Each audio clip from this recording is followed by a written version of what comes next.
Hello, how would you like to help your team to better understand and get more value out of their user stories? I hope so. My name is Tim McDermott, and I'm a software development project manager.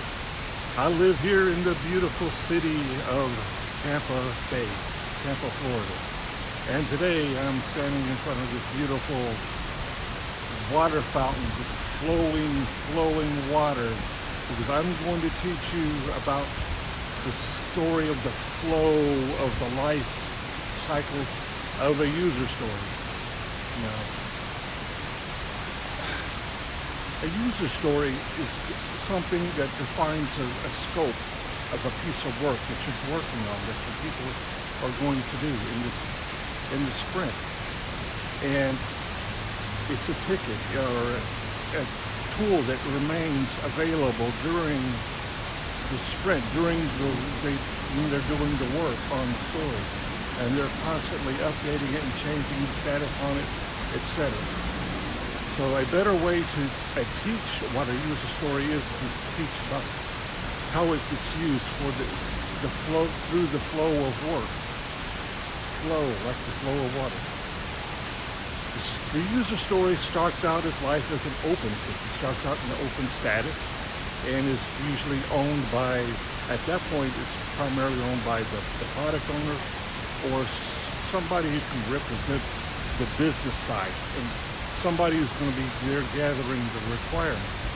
So it's assigned to primarily a product owner. It's in the first phase of its life, it's a place where you capture requirements. And during this phase, the product owner is trying to make sure this user story has everything that it needs inside of it so developers can do their work. So one of the things, it needs to be well defined. It needs to have proper documentation. Requirements documentation might need to be attached. The user story might need to be written in a specific format, like as a, I want, so that, that's a typical format. And it probably needs to have acceptance or success criteria attached to it, an acceptance test, stuff like that, to get it ready to go into development. Now, the next stage is after all of that has been done, it's ready to go in development. Now it's assigned to a developer, a test team, a lead, a developer, etc. So they're the owner, they're the assignee of the ticket. The ticket has now gone from open to in progress or being worked on. At this point, the ticket, it's just this description of work. It doesn't describe the task. So at this point, you add, in its life cycle, you'd be adding the task, the pieces of work that have to be accomplished for this scope to be completed. And the task would need to be assigned to individuals, and the ticket should be estimated. Actually, it should have been estimated prior to going into this step. So back up a step, and when it's open, one of the first things you do is come up with an estimate. Then it goes to the developers after the estimate, and developers begin work. Anyway, so break and test plans can be started to assign to the ticket in this part of the life cycle. And the test owner, UAT test, to be identified at this point, because that's the phase that's coming up, so we gotta get ready for the next phase. Now the development's done, the unit tests have been complete, and we're now in the testing phase. So the owner of the ticket at this point might be some type of tester, a UAT person, or somebody working closely with the business on getting their acceptance testing done. And so this point is the test items, test tickets that may be attached to the story. Those would need to be updated and closed as the test cases have passed.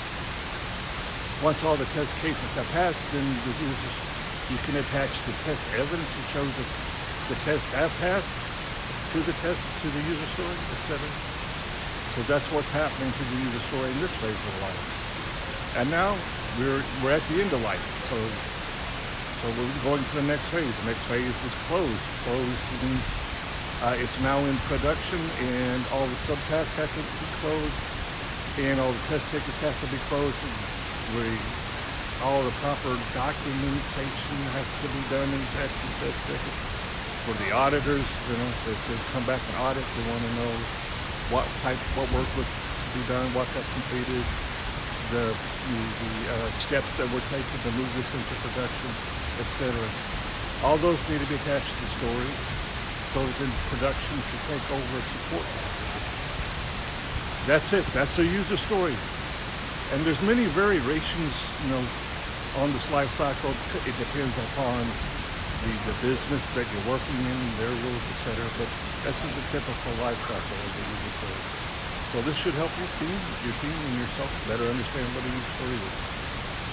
Thank you all. And now I'm going to enjoy the great beauty of the Tampa waterfalls. They're here in downtown Tampa, and there's plenty of places to go eat afterwards. So I'll go to eat there. Thank you all very much. Have a nice day.